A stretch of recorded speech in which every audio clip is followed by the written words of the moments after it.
Welcome to Making Memoir Magic, the podcast where we unlock the power of your story and guide you through the magical process of turning life experiences into memoirs that inspire and impact. I'm your host, Carrie Kreisman, a memoir mentor and storytelling champion, and I'm here to help you find the courage to embrace your unique story and share it with the world. Whether you're just starting out or refining your final draft, this is the place to be for practical tips, inspiration, and the encouragement you need to write the memoir only you can tell. Ready to make some magic? Let's dive in. Glad you're here today. I'm recording this in a moment that feels heavy, not just for me, but for many of us. There's a lot happening in our country, in our communities, in our hearts. And I want to begin by saying this. If your mind feels cluttered, your spirit feels tired, and your to-do list feels endless, and everything feels irrelevant to what's happening in the world, you're not broken. You're human. This episode is not a sales pitch. Instead, it's a reminder, an invitation, soft and sincere. Because right now, many people are wondering, does my story matter? Does it even belong in this moment? And I'm going to answer that gently but clearly. All right. First off, yes, your story belongs here and everywhere you want it to be now. I'm in the middle of launching my course, Make Memoir Magic, and I'll be honest, no one has enrolled just yet.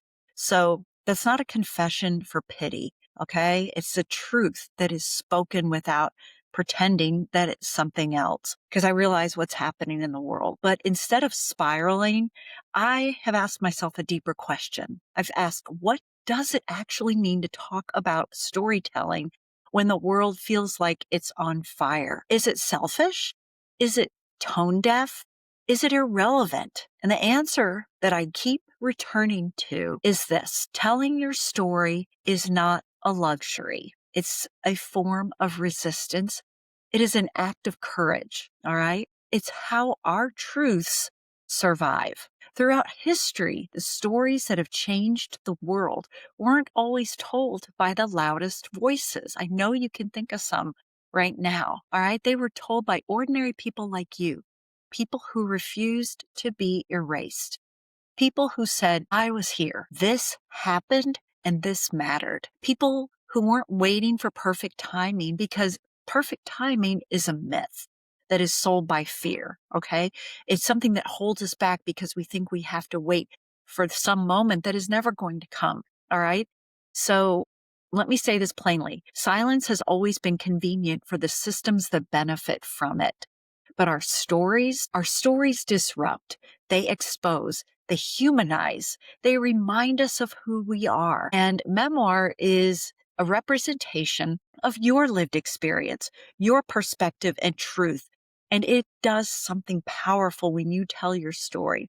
It gives language to what others have felt but couldn't always name. All right. People will see themselves in your memoir, in your stories. Now, I know you're thinking, but people are struggling.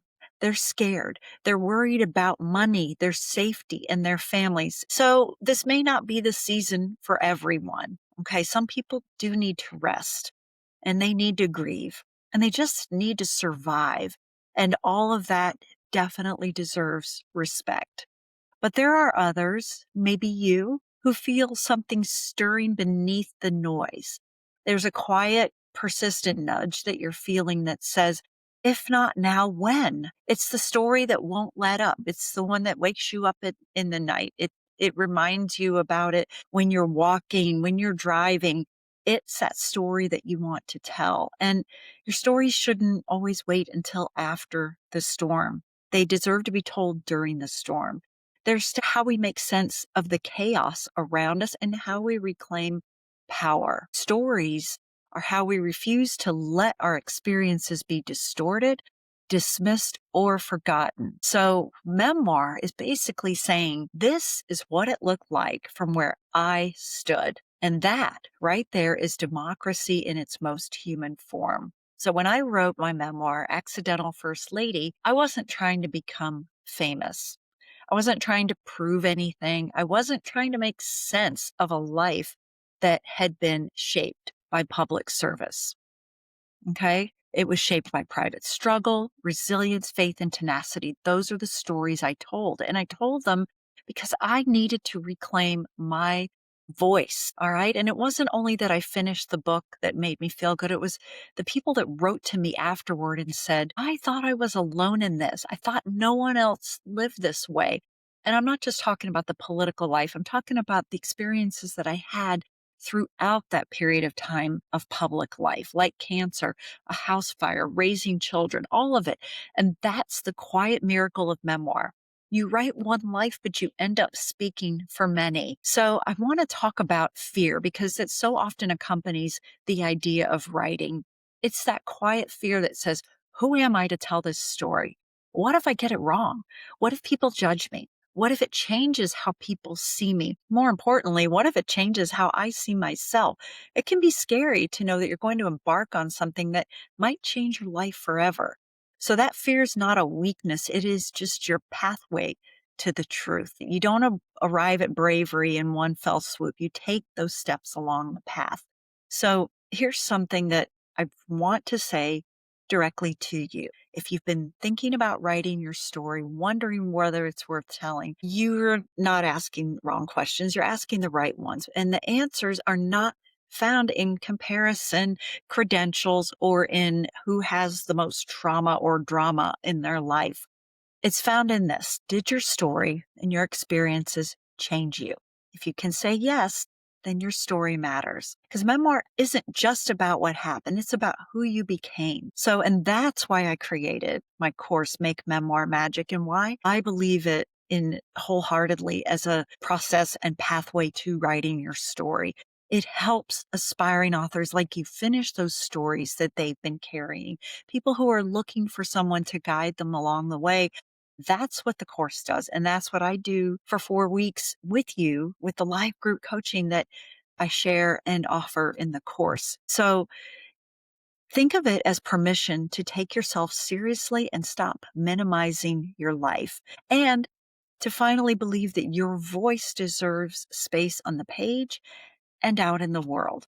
And yes, the cost is $347. I'm not going to dance around that and act like it's not a significant amount of money, but your worth is not measured only by your ability to invest in a course. If that's not good right now, you don't owe me anything. It's not pressure. I just sharing with you the open door. If you choose to walk through it, if you're feeling that nudge, if something inside of you is saying, I can't keep carrying this story in silence and I want someone to help me put it out in the world. You don't have to do it alone. You don't have to guess at what to do next, first, or whenever. You don't have to wonder because I lay it all out for you. You don't have to wait for someday. You get structure, clarity, and accountability. And if you're like me, I need accountability. So I know you do too, especially when it comes to writing and there's things that are pulling you away from the desk or wherever you choose to write. And you need someone to walk with you because no one should write alone. All right. Sometimes we need to, but overall, this should be a process where we can lean on others. So let me say something that might sound bold. Writing your story right now is not indulgent. It's insurgent. It says, I refuse to be erased. I refuse to be simplified, and I refuse to be silent. I refuse to let this moment swallow my humanity.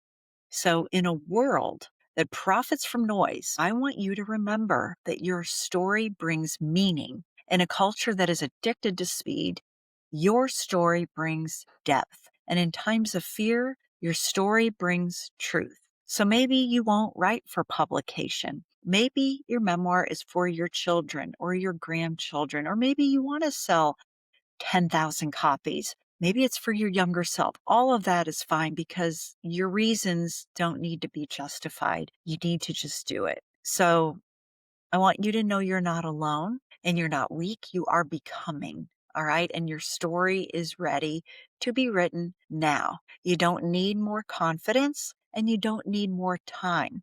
And you certainly don't need more permission. You just need one brave decision, not to finish the book, not to tell the world or be perfect, or you just need to begin telling the truth to yourself first. So if Make Memoir Magic feels aligned, the door is open. I'm still here cheering you on, and I believe in the power of your story. Either way, I hope this episode reminds you of something essential.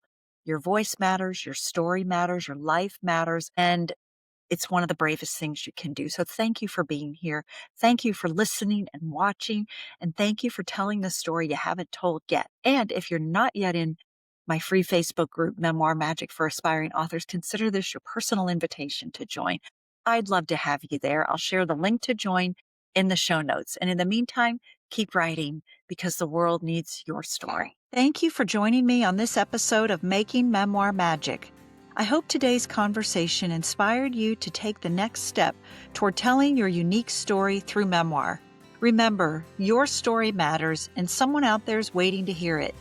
If you enjoyed today's episode, don't forget to subscribe and leave a review. It helps others find the show. You can also connect with me at my website, carriekreisman.com, on social media, on Instagram at Make Memoir Magic, or join my Facebook group, Making Memoir Magic for Aspiring Writers. You'll get more tips and inspiration on your memoir journey. Until next time, keep writing, keep sharing, and keep making memoir magic.